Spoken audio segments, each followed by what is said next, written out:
At Christmas, I was working a double shift in the ER. My parents and sister told my 16-year-old daughter there was no room for her at the table. She had to drive home alone and spend Christmas in an empty house. I didn't make a scene. I took action instead. The next morning, my parents found a letter at their door and started screaming. On Christmas Eve, I got home around 11:45 at night, dead on my feet. I'd done compressions on a man who insisted he was just tired. He was also blue. That kind of shift. So when I saw Abby's boots by the door, my first thought was, someone's bleeding. Then I saw her coat slumped on the armrest, her overnight bag still zipped, and her curled up on the couch in that tight, awkward sleep position like she didn't trust the furniture. I stood there, waiting for the logic to catch up. She was supposed to be at my parents'. Overnight. Tradition. She begged to drive herself. Just once. Newly licensed and proud of it. She even left early to be extra polite.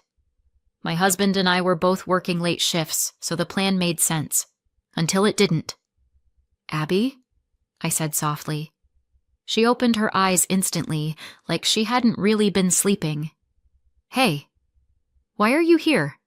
She sat up slowly, shrugged. "They said there wasn't room." I blinked. "Room where?" "At the table." Her voice cracked halfway through. She tried to cover it with another shrug. Didn't work. "They said they weren't expecting me." That there were too many people already. Grandma said she couldn't just pull up another chair last minute. She looked stressed, like I was adding to her load. "You got there on time, though." "Yeah, right on time." She opened the door and just looked surprised, like I'd shown up for the wrong holiday. She paused. Then she said there wasn't a bed left either. There it was, the backup excuse. She said they didn't want me driving back late, but also didn't know where else to put me. So, I left. "Did anyone offer to drive you home?" "Nope." I stared at her. "Did they at least let you eat?" Another shrug. "The table was packed." Lily was in my usual seat. Grandpa was talking to her like she was royalty. No one looked at me. Then Grandma said, "It's just a full house this year," and Aunt Janelle nodded. "So, I left." She glanced at the table and added, "I made toast." I turned and saw it. A single slice on a paper towel, cold and slightly bent. Half a banana next to it. That was her Christmas dinner. I felt something coil in my chest. Not anger, not yet. Just that cold, glassy feeling right before the shatter. "I wasn't hungry anyway," she said. "Not really." That's when her eyes started to fill. She fought it. God, she tried. Looked up. Blinked hard. Bit her lip like she could chew her way out of the emotion. "They made it seem like I'd imposed," she whispered. "Like showing up, after it was planned, was rude." And then she cried. Quiet and slow. Like a faucet you can't quite turn off. "I was going to bring a pie," she added. "But I thought they'd have enough food already." I sat next to her, put my arm around her shoulders. She leaned in without hesitation, like she'd been holding herself up out of spite. After a while, she wiped her nose on her sleeve. "I know they don't like you," she said, "but I thought—" She cut herself off. "You thought you were just the kid." "Not part of it." She nodded. "They didn't even say it meanly," she added. "Just like it was a practical problem, like I was a folding chair they didn't have space for." I didn't go to bed right away. I sat in the kitchen, looking at her bag, still zipped. She'd packed it so carefully, picked out the sweater my mom said she liked, brought a little tin of cookies she made herself. I opened the fridge. There was nothing special in there. We hadn't planned a backup Christmas. Why would we? We trusted them. That's the part I couldn't get over. Not the cold cheese toast or the lack of food. Not even that she drove home alone in the dark. It's that they looked her in the eyes, this sweet, awkward, brave girl who showed up on time with cookies and a smile, and told her, with 28 people inside, "There's no room for you." They didn't mean no space. They meant, not you. The next morning, my husband got home. Abby was still asleep. I told him what happened. He stood there for a long moment, then said, "So what do we do now?" I didn't answer. Not yet. But I already knew. Because there's turning the other cheek, and then there's turning away a 16-year-old who just wanted to be included. And they chose the latter. I didn't make a scene. I did this instead. 2 weeks later, my parents got a letter and started screaming.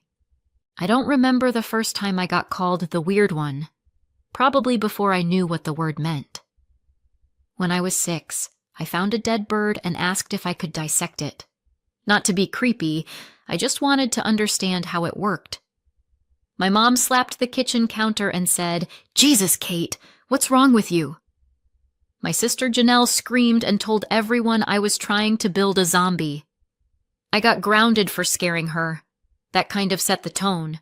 I loved anatomy books, wanted a microscope for Christmas, asked questions about blood flow at dinner. At school, I was the one who actually raised her hand. In my family, that was enough to get you labeled a show-off. Nobody else went to college. Most didn't finish high school on the first try. I was the only one who studied during commercials, or at all. By the time I was 12, my dad had started joking, half-joking, that I wasn't really his. "Too smart to be mine," he'd say. Then he'd laugh. Once, I overheard him arguing with my mom when they thought I was asleep. He asked if she'd ever cheated on him. Said he always wondered because I didn't look like anyone in the family. I didn't sleep much that night. Never asked about it. Still haven't. By high school, Janelle had perfected her role as the golden child. She was loud, likable, average in school, but excellent at turning every failure into a story. People loved her. She knew how to cry on cue and made sure everyone knew she watched out for me, the poor awkward one who couldn't take a joke. She used to call me Dr. Freak, in front of people. When I actually became a doctor, she upgraded it to Dr. Moneybags. So, progress? When I got the scholarship, the full ride, my parents were weirdly quiet. No celebration, no hug.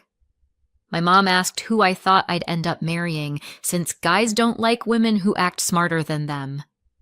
I told her maybe I'd marry myself. She didn't laugh. They didn't give me a cent. I waited tables through med school, took shifts no one wanted, came home with sore feet and burnout in my bones. Meanwhile, my family thought I was living the dream. They didn't visit once. Years later, after my second residency, I got the first steady job that made me feel like maybe I wasn't drowning.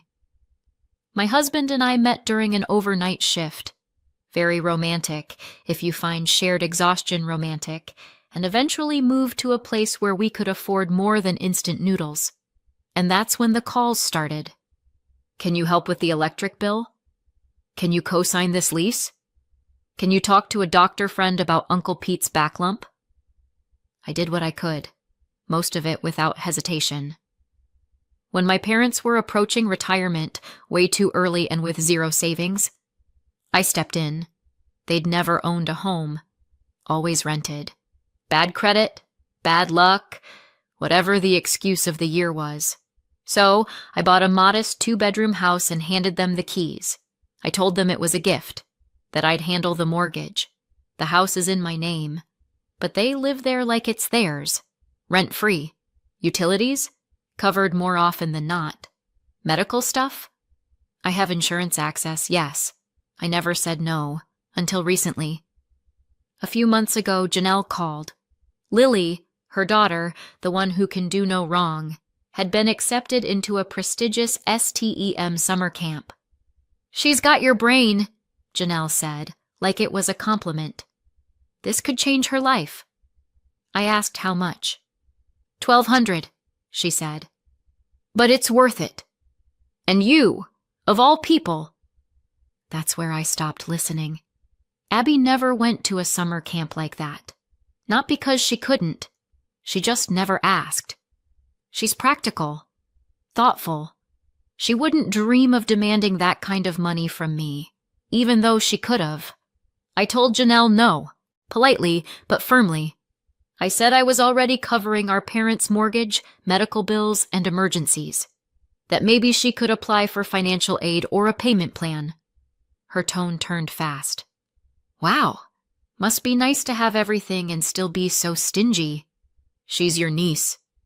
You're just jealous because Lily's actually going places. That last one was funny, or would have been if I hadn't heard my mom mutter something similar a week later when she thought I was out of earshot. Apparently, I was holding Lily back, just like I always held Janelle back, by being the smart one who made everyone else look bad. You know, by existing. I didn't fight it, didn't explain, didn't justify.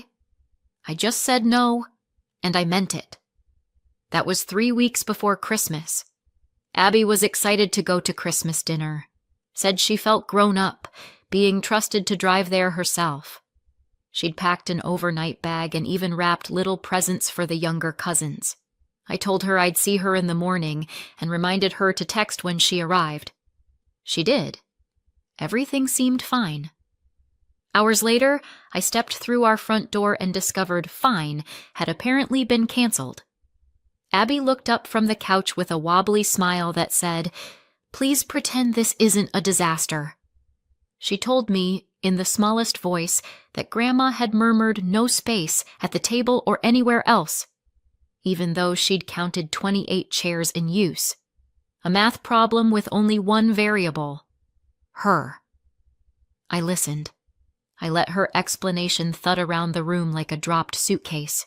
Then I wrapped my arms around her and let the quiet do the talking. She fell asleep still wearing the sweater she'd picked out to impress them. When the house finally settled, I sat alone in the kitchen, staring at the spot where her Christmas dinner should have been. I replayed every mortgage payment, every utility bill, every "just this once, Katie" that had become forever. They hadn't run out of room. They'd run out of gratitude, and they'd used my daughter to send the memo. That was the moment the switch flipped. No more explanations. No more polite negotiations. I didn't even bother deciding if I'd act. Only how soon. We didn't speak much on the drive over. My husband sat beside me in silence, his hand resting lightly on my knee like a grounding wire. Not comforting exactly, just solid, present. That was enough. The morning after Christmas always has that weird, fuzzy quiet, like the world still hung over on sugar and wrapping paper. I was just hoping the house would be empty. It wasn't. There were still 2 extra cars in the driveway. I recognized one as Janelle's. The other probably belonged to whatever cousin had stayed late for leftovers. We got out. I held the envelope tight. I hadn't slept. The shift, the scene with Abby, the cold dinner tray on the counter that still hadn't been cleaned up. It was all humming in the back of my brain like a blown fuse. I rang the bell, waited. No one came. I rang again, knocked. Nothing. "Let's just leave it," my husband said gently. I stood there a second longer, then nodded. We walked back toward the car. I tucked the envelope carefully against the door frame where it wouldn't blow away. I was opening the driver's side door when I heard it. The creak of the screen, a slippered footstep. I turned. My mother stepped out, wrapped in one of those fuzzy robes she always wore during the holidays, the kind she used to brag about getting for 90% off. She bent down, picked up the envelope, opened it, and started reading. Her face went blank, then pale. Then she screamed, "Frank!" Her voice cracked like a snapped wire. "Frank! Get out here! She's throwing us out! My dad appeared at the door in yesterday's clothes. What the hell? Janelle followed, still in her Christmas pajamas, clutching a mug like she thought this was going to be a cozy morning. What's going on? My mom turned and pointed down the driveway like I was a stray animal that had just pissed on her porch. You ungrateful little... We got in the car and pulled away before I could catch the full sentence. Didn't matter. I knew the greatest hits. By the time we got home, my phone was already buzzing. I ignored it. Then it buzzed again. And again. The 6th time I picked up. How dare you! My mom shrieked. No hello. No pause. Not even a fake concern for Abby. You've lost your damn mind! I held the phone away from my ear. I could still hear my dad yelling in the background. If you do this, you're no daughter of ours, he bellowed. They didn't ask why. They didn't ask what happened. They didn't even mention Abby. Not once. I hung up. They kept calling. Janelle started texting. I think one message actually said, "This is going to ruin your reputation. Think of your career." Oh, honey, my patients don't care where my parents live. By evening, my phone looked like it had gone through a breakup. 32 missed calls, 14 texts, 3 voicemails. One cousin even had the nerve to message. Not my place, but this feels extreme. You only get one mom. I didn't answer any of them. The next morning, there was a knock at the door. I looked through the peephole. Of course. My mother. She was standing on my porch in that same fuzzy robe, holding the eviction letter, now crumpled and damp, like she'd been squeezing it for 2 hours straight. I opened the door but didn't invite her in. She didn't wait. You're really doing this? She hissed. After everything we've done for you? I let that hang for a second. Then I said quietly, You mean the house I bought for you? The bills I paid? The health coverage I arranged because your Medicare didn't cover your blood pressure meds? She flinched. For a millisecond. Then she straightened, eyes sharp. We raised you. We gave you everything. You didn't even let my daughter eat dinner, I said. That stopped her. Briefly. But she recovered fast. Don't be dramatic. We didn't have enough chairs. There were 28 people there, I said. Even a neighbor. Her lips pressed tight. I didn't send that letter to be cruel, I added. But if you think you can treat Abby like she's disposable... Oh, for God's sake, she snapped, suddenly animated again. Stop acting like we're monsters. You're the one tearing your family apart over a misunderstanding, and now you're threatening your own parents? She held up the letter like it was evidence in a trial. Then, and I swear this part felt like theater, she ripped it in half. Just stood there and tore it down the center, like that would somehow void the legal process. There, she said. That's done. Now if you want us to forgive you, you'll pay for Lily's science camp and drop this ridiculous tantrum. She smiled like she'd just solved the whole thing. I didn't say anything, because that was the moment I realized. They hadn't taken me seriously, not for a second, not when I was a kid. Not when I became a doctor. Not even now. To them, I was still the awkward science-obsessed girl who should be grateful for scraps and stay in her place. The girl they resented, but never truly respected. They thought I wouldn't follow through. But they were wrong. So I let my mother walk off the porch, muttering to herself like the hero in a tragic play. And I closed the door. Quietly. Calmly. But in my head, I was already making the next move. My mother tore up the eviction letter like it was a flyer for gutter cleaning, right in front of me, right after accusing me of being selfish, loveless, and emotionally unstable. Then she had the nerve to smile and say, Pay for Lily's science camp, and we'll forgive you. She said, We'll forgive you, like they were the victims. Like turning away my daughter at Christmas was some sort of lapse in etiquette instead of cruelty. 2 mornings later, I met with a lawyer. I laid everything out. The house in my name, the mortgage I'd been paying for 7 years, the bills, the dental plan, the quiet sacrifices. He didn't flinch. "I assume you want a formal eviction," he said, like it was the weather. I nodded. The notice went out that same week. 60 days. Legal, paper stamped, signature required. And this time, they couldn't tear it up and pretend it didn't exist. I kept paying the mortgage, wasn't about to let my credit die for the sake of a statement. But everything else? Gone.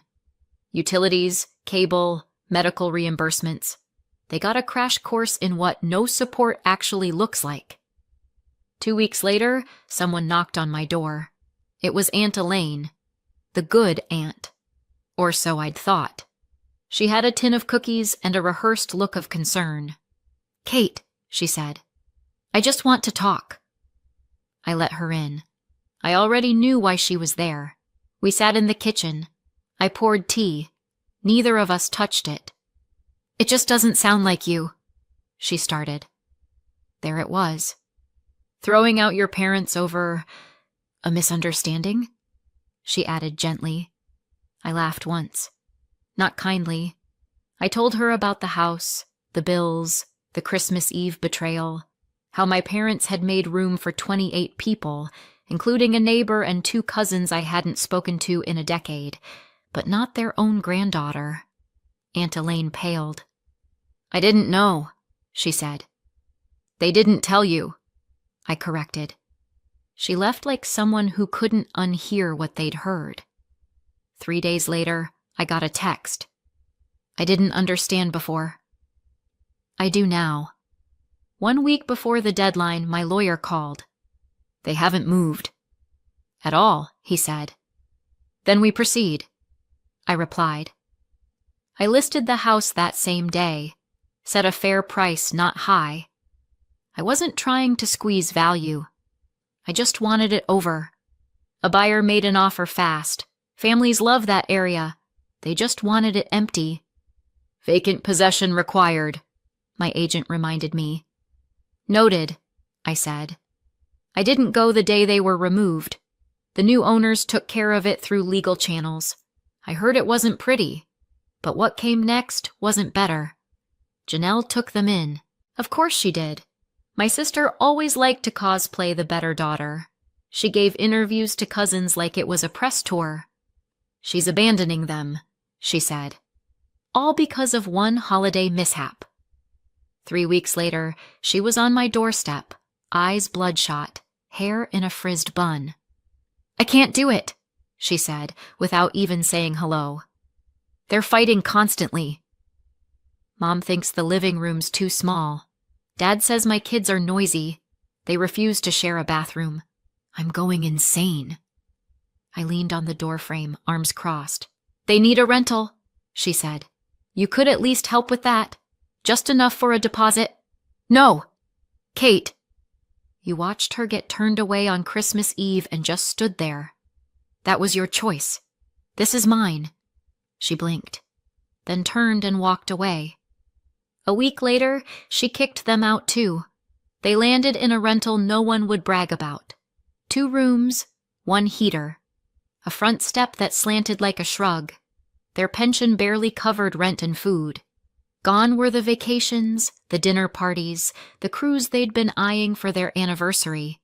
They tried to call in sympathy from the extended family, claimed I'd cut them off without warning, that I was unstable, that I'd always been cold. But by then, I'd quietly spoken to the uncles and cousins, sent them copies of the bills I'd paid, forwarded the eviction letter, time-stamped and certified. One cousin just replied with, "Wow." Another sent a thumbs-up emoji. The family wasn't rushing to save them, and neither was I. 2 months later, Abby and I were sitting on the porch, sipping iced tea. No plans, no performance. Just a quiet afternoon. She said, "I don't miss them, you know." I didn't either. My phone buzzed. Unknown number. I opened it, reflexively. Hope you're proud of what you've done. I deleted it. No pause. No breath. They'll probably text again, Abby said casually. They always do, I said, but they're not my problem anymore. And they weren't. They said there was no room for Abby at the table. Now there's no room left in our lives for cruelty, control, or manipulation. Fast forward 2 years. They're still in that crumbling rental, still blaming everyone but themselves. Abby's thriving now. She's studying what she loves, and the money from the house sale covered more than just tuition. It bought her peace. And me? A little bit of closure. I don't answer their calls. I don't send money. I don't lose sleep. I protected my daughter. I chose her. Finally. But tell me, did I go too far, or just far enough? Let me know in the comments. And if you want more stories like this, don't forget to subscribe and hit the bell.